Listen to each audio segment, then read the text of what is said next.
Et yo tout le monde, c'est Itchfly, j'espère que tout le monde va bien parce qu'aujourd'hui franchement je suis super content de vous faire ce commentaire puisque voilà, je sais qu'on va être upload sur le bon plan du geek. D'ailleurs vous avez pu voir l'introduction du bon plan du geek en début de vidéo, je vais vous expliquer tout de suite pourquoi. Donc tout d'abord je plante le décor, c'est un gameplay tentative nucléaire en RD, comme vous avez pu le voir on est tous au bouclier et c'est JZBro qui tente la 7 nucléaire. Donc je vous présente sa classe. Il jouait avec une Scarache silencieux, cross réglable, chargeur grande capacité, donc avec principal suréquipé évidemment, cap 40, chargeur grande cap, gilet pare-balles, robustesse et masque tactique. Voilà pour sa classe. Maintenant, je vais continuer cette tentative nucléaire en RD.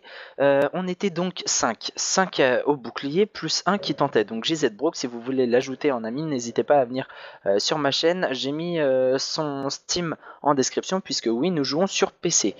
Donc, le défi était simple.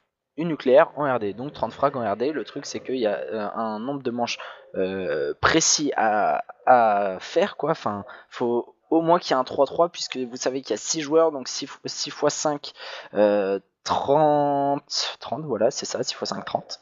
Ouais, c'est ça. Je suis pas fort en maths. 6 x 5, 30, donc faut qu'il y ait au moins un 2-3 où ils fassent tous les kills. Donc nous on va aller jusqu'à 4-3 pour tenter cette nucléaire. Je vous dis pas si elle est réussie ou pas, puisque franchement au dernier moment ça a été vraiment chaud. Donc je vais laisser ça de côté et je passe au plus important. Je sais que nous allons être upload sur le bon plan du geek, tout simplement. Pourquoi je suis rentré en contact avec un modérateur du bon plan du geek et comme je lui ai proposé la série La Vérité Sûre qui fonctionne énormément sur ma chaîne, j'ai gagné à peu près 500 abonnés en 2 semaines, vraiment, parce que les sujets que je propose sont des sujets qui sont universels, tout le monde s'y intéresse en fait. En gros, le principe de cette série, c'est de parler de quelque chose qui est intéressant. Par exemple, j'avais parlé du 11 septembre, j'avais parlé de la zone 51, j'avais parlé du premier homme sur la Lune, j'avais parlé des crop circles. Pour ceux qui veulent savoir, n'hésitez pas à passer sur ma chaîne voir ça. Et là, aujourd'hui, en vous laissant apprécier le gameplay, puisque je vais pas vous commenter, alors là, il joue, il recharge, il court, je vais vous parler d'un... Comme c'est un gameplay un petit peu de massacre, hein, on va rester dans le domaine bien comme il faut gore un petit peu. Je vous demanderai sur la chaîne du Bon Plan du Geek qu'on atteigne les 300 likes minimum. Au grand maximum, j'espère vraiment qu'on essaye d'atteindre les 500 likes, puisque c'est un défi que je me suis fixé avec le modérateur. On s'est dit tiens, 500 likes, franchement pour un gros gameplay de ce genre et un commentaire de ce genre, je pense que ça pourrait le faire. Donc si on arrive à 300 et plus, c'est nickel. Si on arrive à 500, franchement je vous remercie. Et plus il y aura de likes, plus le Bon Plan du Geek pourra me re-upload avec cette série. Donc c'est une série qui pourrait être upload sur cette chaîne si ça fonctionne. Donc voilà. C'est une histoire qui fait froid dans le dos parce que en fait, au début du XXe siècle, aux États-Unis, la tuberculose était omniprésente. Elle était appelée la mort blanche en comparaison au nom de la peste qui avant était appelée la mort noire.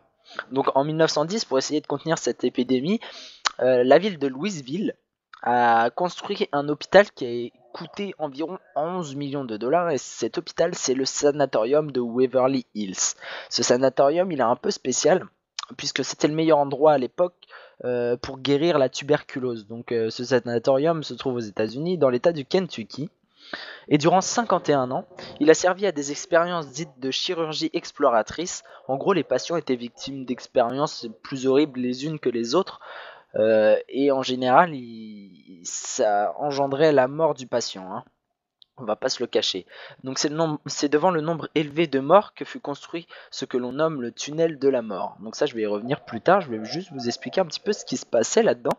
Il y avait, en gros, la tuberculose. Comment dire, à l'époque, en 1910, c'était pas très développé les techniques de médecine. Et pour guérir la tuberculose, ils avaient le droit à euh, de l'air frais, de la bonne nourriture et du repos. Tout simplement. Sauf que voyant que ça ne marchait pas tellement, ils ont tenté des expériences les plus horribles et les plus douloureuses les unes que les autres. Donc par exemple, on leur implantait des ballons pour dilater leurs poumons, mais ça avait un effet assez dégueulasse puisque en général ça explosait, puisque la tuberculose agit sur le système, sur les poumons en fait, donc on a du mal à respirer, etc. C'est bon, je vais pas rentrer dans des paramètres un petit peu scientifiques, je vais continuer un petit peu dans les expériences. D'ailleurs, il y avait une opération qui s'appelait la thoracoplastie. Donc qu'est-ce que la thoracoplastie? Ça consistait à scier les côtes pour que les poumons aient plus d'espace afin que le patient respire mieux. Bon, cette opération a été vraiment en dernier recours car seulement 5% des patients y survivaient, donc vraiment c'est vraiment chaud. Dites-vous qu'à l'époque il n'y avait pas vraiment de technique pour comment dire, pour vous anesthésier. Imaginez-vous quelqu'un qui vous scie les côtes. Wow. Enfin bref. Donc il y a certains qui guérissaient, mais la plupart quittaient l'hôpital en empruntant le tunnel de la mort. Donc qu'est-ce que ce tunnel? Le tunnel en fait il a été creusé, il passait sous l'hôpital, équipé de rails et de câbles pour acheminer les morts comme un système de train, de mine en fait. Donc il faisait plus de 150 mètres, 150 mètres de long, donc c'est quand même assez énorme. Et c'est là que les corps des victimes étaient amenés, de préférence de nuit, afin d'être sortis de l'hôpital dans la plus grande discrétion. Comme ça, les patients encore vivants n'étaient pas trop affectés moralement, hein, parce qu'il faut savoir que le sanatorium compte environ 400 salles réparties sur 5 étages. Je vous ai dit, il est fermé actuellement. Et on estima à la fermeture du sanatorium en 1961 que le nombre de victimes avoisinait les 63 000 personnes. Je ne sais pas si vous vous rendez compte, c'est quand même énorme, 63 000 personnes. Donc ce sanatorium est considéré comme l'un des lieux les plus hantés des États-Unis. Pourquoi? Beaucoup de rumeurs circulent de cet endroit parce qu'en fait, à l'époque, il y a un mec qui a racheté ce sanatorium pour pouvoir construire la plus grosse statue de Jésus au monde. Donc le gars, il avait eu une idée de ouf. et finalement, ça n'a pas été accepté. Donc il a quand même racheté le truc et il l'a laissé occupé par des squatteurs pour que les squatteurs, en fait, puissent saccager l'endroit et que finalement ça soit accepté de faire détruire ça pour construire une grosse statue de Jésus ou une croix, je sais plus exactement. Et le truc c'est que le sanatorium étant vraiment vraiment dégradé, il a jamais lâché, il a toujours tenu, il est encore debout hein, à cette heure-là. Donc voilà pourquoi on a pas mal de témoignages de squatteurs ou de gens qui vont pour se faire des petits flips entre guillemets. Il y a des gens comme ça qui aiment bien. Donc par exemple au 4e étage de ce sanatorium, on a eu beaucoup d'apparitions qui étaient un petit peu suspectes. Il y a eu des bruits de porte, des voix, mais aussi des ombres à cet étage, et apparemment c'est celui qui serait le plus hanté. On peut aussi parler de la cafétéria. Apparemment il serait possible le matin de sentir l'odeur des petits pains sortir du four. Bon, cela est impossible car le dernier petit déjeuner qui fut servi fut en 1982 si je ne me trompe pas. Et dans cette même cafétéria, on pourrait également rencontrer l'esprit d'un homme vêtu de blanc, et certains affirment qu'il s'agirait de l'esprit d'un employé du sanatorium qui aurait ensuite contracté la tuberculose, qui aurait causé sa mort. Donc le mec qui travaillait là-bas, il a contracté la tuberculose parce que c'était très contagieux. Et apparemment, il hanterait la cafétéria. On peut apercevoir aussi un homme, ou plutôt son ombre, qui a été pas mal de fois photographié, hein, si vous voulez rechercher, dans la cour du sanatorium. Donc c'est assez flippant. Vous imaginez, vous êtes même pas dedans, vous êtes dans la cour. Il y a une ombre ou une présence qui est à côté de vous. C'est assez chelou. Ensuite, il y a eu par exemple une fantôme d'une vieille dame qui entrait, quant à lui, l'entrée principale du sanatorium. Elle apparaît les poignets et les jambes enchaînées et saignerait. Bon, c'est vachement, comment dire, c'est vachement rassurant. En sanglotant, donc en moitié pleurs, moitié en tremblement, quoi.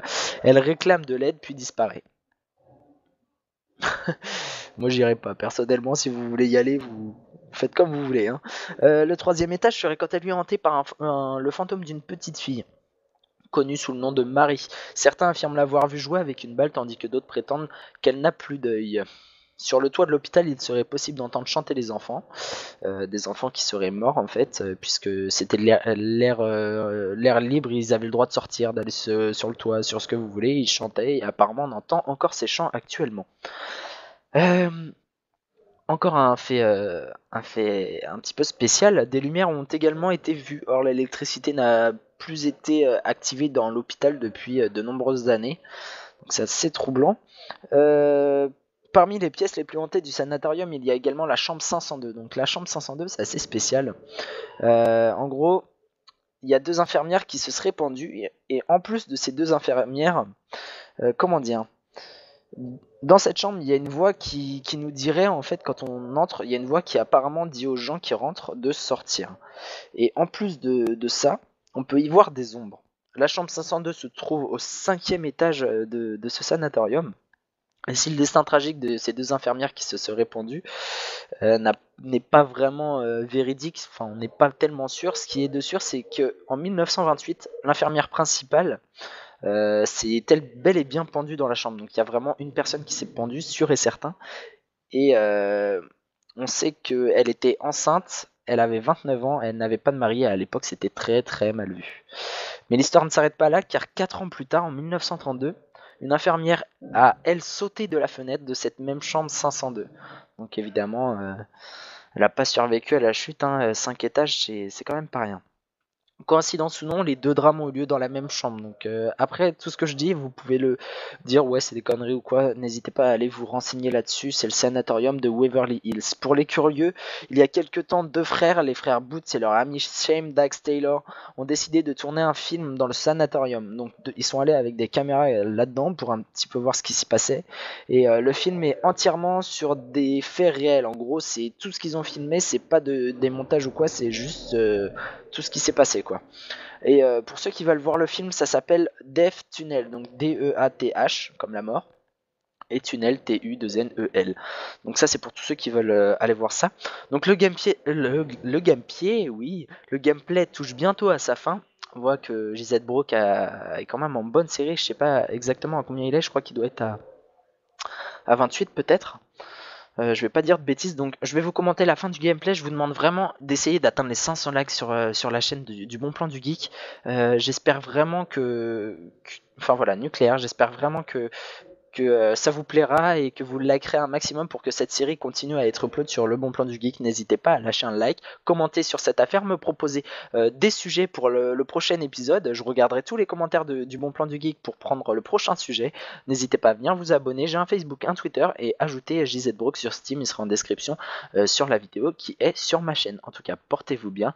Ciao tout le monde. On se termine sur un 31-0. Bye bye.